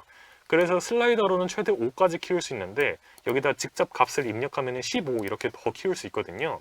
자, 만약에 이 소스 각도가 지금 기본 값으로는 0.5357로 되어 있는데 이 상태에서 그림자를 보고 이걸 이렇게 늘려볼게요. 자, 그럼 이렇게 광원의 크기가 커지면 커질수록 이런 식으로 그림자도 부드러워지는 것을 확인할 수 있죠. 그래서 이렇게 물리적으로 정확한 소프트 섀도우를 여러분들이 이 소스 각도를 활용해서 구현을 하실 수 있고요. 자, 이건 여러분들이 어떤 아트적인 룩을 구현하고 싶으냐에 따라서 좀 달라질 수 있는 부분이고요. 자, 그런 다음에 이거는 비단 디렉셔널 라이트에만 적용될 수 있는 것이 아닙니다. 여러분들이 사용할 수 있는 라이트 종류에는 포인트 라이트, 스포트 라이트 이런 것들도 있죠. 예제 중 하나로 포인트 라이트를 이렇게 제가 하나 가져와 볼게요. 그런 다음에 이파리가 이렇게 칠해질 수 있도록 이렇게 위쪽으로 가져와 준 다음에 어테뉴에이션 반경을 좀 이렇게 올려주고 라이트의 강도를 올려서 그림자를 한번 그려보겠습니다. 자, 이 상태에서 이 그림자들을 보시면 이런 식으로 굉장히 샤프한 섀도우가 떨어지지만 이 광원, 포인트 라이트의 광원의 크기를 이렇게 좀 늘려볼게요. 여기도 소스 반경이라고 있습니다. 이걸 이렇게 드래그해서 이렇게 올려보면요. 이런 식으로 나뭇잎 그림자가 점점 부드러워지는 것을 알 수 있죠. 이게 현실에서도 그렇지만 이 물리적인 광원의 크기가 커지면 커질수록 그림자가 부드러워지는 원리를 언리얼 엔진에서 직접 이렇게 물리적으로 정확하게 구현을 잘 해놓은 거예요. 이게 바로 VSM, 버추얼 섀도우 맵을 활성화하셨을 때 여러분들이 직접 사용할 수 있는 기능입니다. 그래서 이런 식으로 소프트 섀도우를 여러분들이 구현하실 수 있다라는 것이 굉장히 큰 장점이다라고 생각할 수 있고요. 이렇게 라이트의 디테일한 부분들을 설정을 하셔가지고 여러분들이 원하는 아트적인 룩, 그림자까지도 컨트롤할 수 있다는 팁을 하나 드리고 싶었습니다. 네, 좋은 질문이었던 것 같아요. 예. 네. 그 다음도 질문 한번 찾아보자면은 네네. 사실 요거는 조금 기술적인 질문인데 많은 분들이 이 문제를 겪고 계셔서 예. 언리얼 엔진을 사용하다 보면 GPU에 충돌 문제가 발생했거나 D3D 디바이스가 제거되었습니다. 그리고 이제 이런 그 로그에서 GPU 스테이트 정보를 확인하세요 라는 에러 창이 뜨면서 언리얼 엔진이 꺼져버리는 경우가 있는데 이런 경우 어떻게 해야 되냐라고 물어보셨습니다. 사실 이 부분 기본적으로 발생하는 원인은 여러 가지가 있겠지만 물론 뭐 엔진이 이렇게 크래시가 나는 경우는 너무 많은 경우의 수가 있겠지만 그렇죠. 이 케이스는 대부분의 경우에 윈도우 자체에서 기본적으로 설정된 시간값이 있습니다. 어떤 시간값이냐면은 예를 들면 GPU가 일정 시간 이상 반응을 안 하면은 윈도우가 이 GPU가 지금 문제가 생겼구나 라고 판단하는 기능이 있는데요. 이 시간이 너무 짧아서 사실은 고퀄리티의 그래픽을 렌더링 할 때 이 시간을 넘는 경우가 굉장히 많습니다. 특히 이제 레이트레이싱 같은 경우 켜놓으면 이 시간을, 이 반응 시간을 넘어가는 경우가 많기 때문에 이런 경우는 윈도우의 레지스트리를 수정하시면 되는데요. 맞습니다. 당연히 여기서 뭐 레지스트리를 어떻게 수정하는지 이런 방법을 알려드릴 수는 없고 네. 문서에 가셔서 지금 이 에러 메시지 앞부분을 넣으시면은 그대로 하는 방법이 문서로 잘 설명이 되어 있습니다. 그냥 그대로 따라 하시면은 어느 정도는 이런 문제를 완화하실 수 있을 겁니다. 예, 그래서 뭐 그래픽 카드가 완전히 뭐 문제가 생겨서 뭐 고장났다 이런 게 아니고 예, 예. 이제 윈도우가 자체적으로 그래픽 리소스가 반응을 이제 조금 업데이트가 예, 늦어지니까. 시간을 초과했을 때 예, 예. 자체적으로 이렇게 빼버리는 거죠. 예. 예, 그렇다 보니까 이런 레지스트리 수정으로 활용해서 이렇게 할 수 있다. 예. 저는 개인적으로 오버클럭 했을 때 이런 현상이 많이 발생하더라고요. 그래서 예. 저는 언리얼 엔진 활용할 때는 그래픽 카드 오버클럭은 웬만해서 하지 않는 편입니다. 예. 너무 좋은 저거였고요. 질문이었고요. 자, 그 다음 질문입니다. 요거는 조금 개인적인 이거 질문인데. 제가 읽을까요? 예. 안녕하세요, 러셀님. 프로젝트 류는 현재 잘 진행되고 있으신가요? 이제 모르시는 분들을 위해서 설명을 좀 드리면은 저는 이제 유튜브를 운영을 하고 있습니다. 예. 유튜브에서는 저도 실제로 언리얼 엔진 5를 활용해서 게임을 개발을 하고 있고요. 여기 이제 제 유튜브를 잠깐 틈새 홍보를 좀 해보자면요. 저는 이런 식으로 언리얼 엔진 기반 콘텐츠를 만들고 있고요. 프로젝트 류라는 한국을 기반으로 하는 게임을 제작을 하고 있습니다. 그래서 이런 식으로 이렇게 저희 영상을 올리고 있고 우리가 실제로 살아가는 한국을 모티브로 해서 가상의 언리얼 엔진을 활용해서 실감나게 이 한국을 바탕으로 RPG 게임을 만들고 있어요. 그래서 언리얼 엔진 5를 실제로 사용하는 입장에서 여러분들께 많은 팁과 저도 이제 또 많이 배우고 있어가지고 이런 소개를 좀 해드릴 수 있었던 것 같고요. 저는 뭐 이것뿐만 아니더라도 굉장히 많은 차세대 기술에도 관심이 많고 이런 것들을 접목해서 여러분들께 새로운 경험을 선사해드리는 것에 가장 큰 비중을 두고 있기 때문에 조만간 여러분들이 흥미롭게 보실 수 있는 새로운 콘텐츠를 업로드할 예정이니까 많은 기대 부탁드리겠습니다. 네, 아유 감사합니다. 예, 그럼 이제 뭐 서둘러서 다음 질문을 볼게요. 예. 영상 작업 시 팀 간의 충돌 없이 효율적으로 작업하기 위해서 레퍼런스를 사용하는데 언리얼 엔진 프로젝트에서 타 팀과 문제없이 협업하려면 어떻게 해야 하나요? 네. 어떻게 해야 될까요? 예. 예, 아무래도 이 언리얼 엔진을 이용해서 협업을 하기 위해서는 저희가 이제 버전 관리 툴, 소스 컨트롤 툴이라는 것을 추천드립니다. 보통 저희가 이제 SVN이라든지 Git이라든지 혹은 뭐 퍼포스 같은 것들을 말씀드리는 건데요. 네. 예, 요거 관련해서는 사실 뭐 그 소스 컨트롤 프로그램마다의 장단점이 있습니다. 네. 있고 또 이제 엔진이 제대로 지원하냐 혹은 베타로 지원하느냐의 차이도 있는데요. 그 자세한 정보는 아마 이 채팅창에 나갈 것 같은데 저희가 이제 언리얼 인사이트 영상을 보시면은 이 소스 컨트롤 관련해서 굉장히 그 각각의 프로그램 특장점 그리고 사용하는 방법, 설치하는 방법, 세팅하는 방법까지 잘 나온 영상이 있으니까요. 네. 그 영상을 한번 참조해 보시면 좋을 것 같습니다. 맞습니다. 저희 링크가 나가고 있네요. 네, 너무 좋네요. 예. 네, 그래서 언리얼 엔진에서 이 소스 컨트롤이란 이제 언리얼 엔진으로는 굉장히 큰 규모의 프로젝트를 진행하잖아요. 예. 그럴 때 필연적으로 혼자서 모든 거를 할 수는 없습니다. 예. 1인 개발자, 초능력자가 아닌 이상이야 분명히 최소한 두세 명 이상이서라도 협업을 하게 되는데 그럴 때 이제 실시간으로 다른 사람이 내가 만든 것들을 편집하고 뭐 실시간으로 공동으로 넓은 영역을 함께 디자인하고 할 수 있는 게 이제 소스 컨트롤, 네, 이런 것들을 활용할 수 있거든요. 그래서 공동 작업을 하실 때 그냥 여러분들이 프로젝트 파일을 뭐 압축해서 메일로 보내고 이런 게 아니고 하나의 서버를 두고 실시간으로 내가 편집하고 있는 어셋은 잠근 다음에 작업을 하고 나중에 이제 커밋을 보내고, GitHub 익숙하신 분들이라면 뭐잘 아시겠죠. 예, 그래서 이런 식으로 실시간 작업을 협업을 할 수 있기 때문에 꼭 알아두셨으면 좋겠습니다. 예. 또 이 질문도 한번 볼까요? 이 질문은 생각보다 이렇게 여러분이 물어보셨던데요. 저번에도 드렸던 질문이긴 합니다. 혹시 몰라서 오늘도 여쭤봐요. 루멘을 사용하면 포스트 프로세스 기능을 대부분 못 쓰나요? 사용되는 기능은 몇 개 정도 있을까요? 요거는 이제 왜 질문해 주셨는지 제가 살짝 이해가 안 되는데, 기본적으로 루멘을 사용하더라도 그냥 포스트 프로세스에서 쓸 수 있는 대부분의 기능들은 다 사용하실 수가 있습니다. 맞습니다. 예. 네.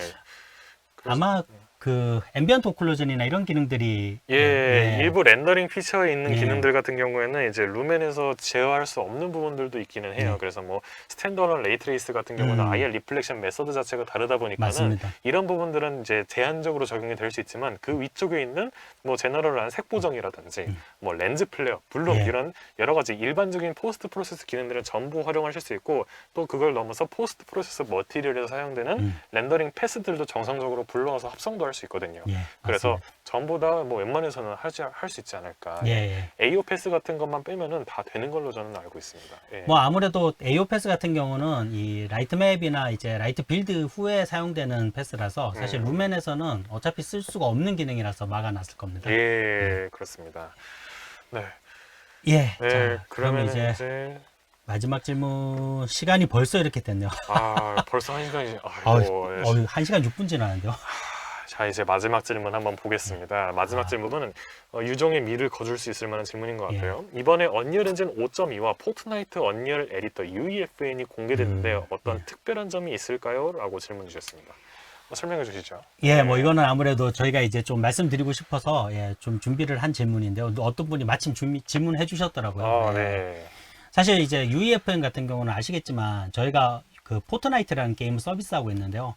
그 안에 저희가 이전에 포클이라고 하는 모드를 만들어서 있었죠. 유저 컨텐츠인데, 사실 이게 너무나 많은 분들이 좋아해 주시고 그러다 보니까 이 안에서 사실 많은 분들이 일종의 그 메타버스 플랫폼처럼 자기의 컨텐츠를 만들고 공유할 수 있는 공간이 되었거든요. 네. 근데 이제 아시겠지만 아무래도 게임 인터페이스를 가지고 할 수 있는 건 굉장히 한정이 돼 있어서 맞습니다. 저희가 이번에 포트나이트와 언리얼 엔진이 이렇게 합쳐지면서 언리얼 엔진의 툴을 가지고 포트나이트의 에셋이나 콘텐츠를 올릴 수 있는 걸 만들었습니다. 그게 바로 UEFN이고요. 그래서 사실 저희가 UEFN을 통해서 어떤 걸 기대하고 있냐면요. 뭐 아티스트나 혹은 컨텐츠 크리에이터나 혹은 게임을 개발하시는 분들, 어떤 컨텐츠든지 간에 사실 아시겠지만 너무 컨텐츠를 서비스하고 이렇게 공유하는 데는 너무 많은 비용과 또 고민해야 될 것들이 있잖아요. 예, 그런 것들을 좀 고민을 줄이시고 그냥 좋은 컨텐츠를 만드시면은 저희가 그냥 올리고 공유시켜 드리고 또 이제 수익을 얻는 부분까지 어떤 경우에도 크리에이터 친화적으로 제공하기 위해서 만든 게 바로 UEFN이라고 할 수 있습니다. 맞습니다. 저도 이제 에픽 외부 인디 게임 개발자로서 UEFN을 처음 접했을 때 사실 게임을 개발하면 말씀하신 것처럼 이제 개발도 중요하지만은 그 개발된 작품을 올릴 서버도 중요하고요. 서버를 운용하는 데 필요한 비용이라든지 맞습니다. 여러 가지 리소스를 고려하지 않을 수가 없어요. 근데 이런 게임 서버 자체를 에픽에서 제공을 해준다는 것은 정말 충격이죠, 사실상. 네, 그래서 사실 포트나이트라는 이제 훌륭한 게임을 바탕으로 거기에 사용되는 리소스들을 저희가 전부 다 활용할 수 있을 뿐만 아니라 여기에 필요한 여러 서버라든지 마케팅이라든지 굉장히 많은 것들, 그리고 팹이라고 이제 곧 출시될 예정이죠. 언리얼 엔진의 뭐 마켓플레이스나 뭐 이렇게 아트스테이션, 스케치 팹에 있는 모든 리소스까지 저희가 포괄적으로 활용할 수 있는 플랫폼, 즉 저희가 활용할 수 있는 리소스까지 다 제공을 해준다는 점에서 이 게임 개발의 허들을 크게 낮출 수 있지 않을까 하는 기대가 있었습니다. 예. 저보다 더 전문가신데요. 아예 저는 근데 진짜로 개발을 하는 입장에서 솔직히 좀 충격이었어요. 왜냐하면은 게임 개발에서 정말 허들이라고 생각되었던 부분들을 에픽이 이렇게 정말 맞습니다. 도장 깨기 하듯이 하나씩 이렇게 다 없애져 버리니까는 서버까지 해줘, 그리고 수익까지 이렇게 쉐어를 해준다는 것이 정말 충격이었고요. 이게 이제 여러분들께 가능하게 하는 것은 정말 저희가 비용이나 뭐 여러 가지 것들을 고려하지 않고 정말 있는 그대로 재미있는 것에만 집중을 맞습니다. 하면은 컨텐츠 그 자체에만 집중하면은 그 백단에 필요한 모든 것들을 다 에픽에서 제공을 해준다는 거잖아요. 예, 그렇다 보니까 여러분들이 요거를 이제 잘 선점하셔서 정말 재미만을 이제 추구를 하신 콘텐츠를 만드시면 그 모든 뭐 수익이라든지 이런 것들이 다 따라온다는. 전 그렇게 이해해가지고 충격이었거든요. 예, 사실 이 말씀은 꼭 드리고 싶은데 저희가 이제 이걸 하면서 이런 플랫폼들이 건전하게 돌아가기 위해서는 결국 크리에이터들이 이렇게 좋은 컨텐츠를 만들고 합당한 어떤 수익을, 이득을 얻어야 되는데 네. 기존에는 아시겠지만 게임이 강세일 수밖에 없는 게 사실 영상이라든지 다양한 컨텐츠들은 수익 모델이 부족하기 때문에 이런 부분에서 좀 약점이 있었거든요. 근데 저희가 이번에 발표한 그 크리에이터 이코노미 2.0을 보면은 여러분들이 이제 BM이나 이런 걸 고민하지 마시고 그냥 컨텐츠 좋게 만들어서 많은 분들이 이거 재밌네 하고 즐기시면은 얼마나 즐겼냐를 기반으로 저희가 이렇게 얻은 포트나이트 순수익의 40%를 나눠주는 시스템입니다. 이게 많은 분들이 좀 오해하시더라고요. 당신들이 직접 한 컨텐츠 비용의 40%를 가져간다라고 생각하시는데 그게 아니고 그냥 컨텐츠를 파실 필요 없이 그냥 즐기게만 해주시면은 수익은 저희가 드리겠다라는 개념이니까 이 부분 오해 없으셨으면 좋겠습니다. 그러니까 이게 뭐냐, 제가 한번 재차 여쭤보자면은 제가 만든 콘텐츠에서 그냥 수수료를 떼는 그거 아닙니다. 그냥 개념이 아니고 그거 아닙니다. 포트나이트가 포트나이트로 벌어들인 에픽게임즈의 수익의 40%를 통째로 여기다가 할당을 했다. 예, 맞습니다. 이거는 상당히 좀 이전에 없었던 그런 게 아닌가. 제가 지금 여기서 방송 찍고 있을 타이밍이 아닌 거죠, 지금. UFM 빨리 개발하러 뭐 하세요? 빨리 안 키워주시고. 그러니까는 에픽게임즈의 매출을 공유를 하겠다 이거잖아요. 예, 맞습니다. 그러니까 이거는 정말 저희 크리에이터로서 가슴이 뛰지 않을 수 없는 기회라고 생각하고요. 예, 저희 입장에서는 어찌됐건 이 건전한 크리에이터 이 생태계가 잘 돌아가야 사실은 다음 시대의 메타버스로 가는 어떤 포석이 될 거라고 믿고 있기 때문에 그쪽으로 계속 노력하고 있습니다. 이거 참 할게. 마지막에 너무 말이 길어졌네요. 그래서 이렇게 Q&A는 여기서 마치고 이제 시작해요 언리얼 2023을 이제 정리할 때가 되었습니다. 마무리 전에 그런데 한 가지 또 새로운 소식을 알려드리자면요. 이제 곧 언리얼 챌린지가 개최될 예정입니다. 자, 이 언리얼 챌린지가 뭐죠, 오사님? 뭐 이게 이 방송 저희가 하고 있는 이 작년에 시작해 언리얼도 해보셨으면 아시겠지만 저희가 이제 그 제공하는 주제를 가지고 언리얼 엔진 5로 다양한 컨텐츠들을 특히 이제 시작해 언리얼을 통해서 이렇게 배운 것들을 활용해서 좋은 컨텐츠를 만들어 주시면 저희가 일종의 이 경진대회처럼 해서 좋은 작품들을 소개해 드리고 또 이제 많은 상품들을 드리는 그런 일종의 오디션이라고 보시면 될 것 같습니다. 그렇군요. 그래서 작년에도 제가 러셀과 함께하는 시작해 언리얼이 끝나고 나서도 챌린지가 진행이 됐었죠. 여러분들이 이번 시작해 언리얼 2023을 통해서 이 시네마틱 제작 실력을 한층 더 이렇게 끌어올릴 수 있잖아요. 그 실력들을 뽐낼 수 있도록 저희 에픽게임즈 코리아에서 언리얼 챌린지를 준비 중이라고 하니까 시작해 언리얼 다시 보기 영상들 유튜브에 다 올라가 있죠. 자, 요것들을 보시면서 실력을 더욱 연마하시면서 조금만 기다려 주시기 바랍니다. 자, 이 챌린지 관련된 디테일한 소식들은 이제 뭐 카페나 SNS 채널들을 통해서 언리얼 엔진 공식 채널을 통해서 앞으로 알려드릴 예정입니다. 기대하시고 많이들 좀 관심 가져주시면 좋을 것 같습니다. 저번 챌린지 작품들이 무서울 정도로 퀄리티가 높았죠. 그래서 맞습니다. 여러분들의 쟁쟁한 경쟁을 통해서 저도 많이 인스파이레이션을 받도록 하겠습니다. 자, 이로써 시작해요 언리얼 2023을 정말로 마무리할 때가 됐습니다. 여러분들의 멋진 작품을 함께 보고 Q&A를 통해 소통하면서 매우 저로서도 값진 시간을 보낸 것 같아요. 여러분들께도 정말 유익한 시간이 되었길 바라면서 다음에도 이렇게 좋은 기회로 찾아뵐 수 있었으면 좋겠습니다. 자, 그럼 여기서 이제 인사드리겠습니다. 저는 지금까지 러셀이었고요.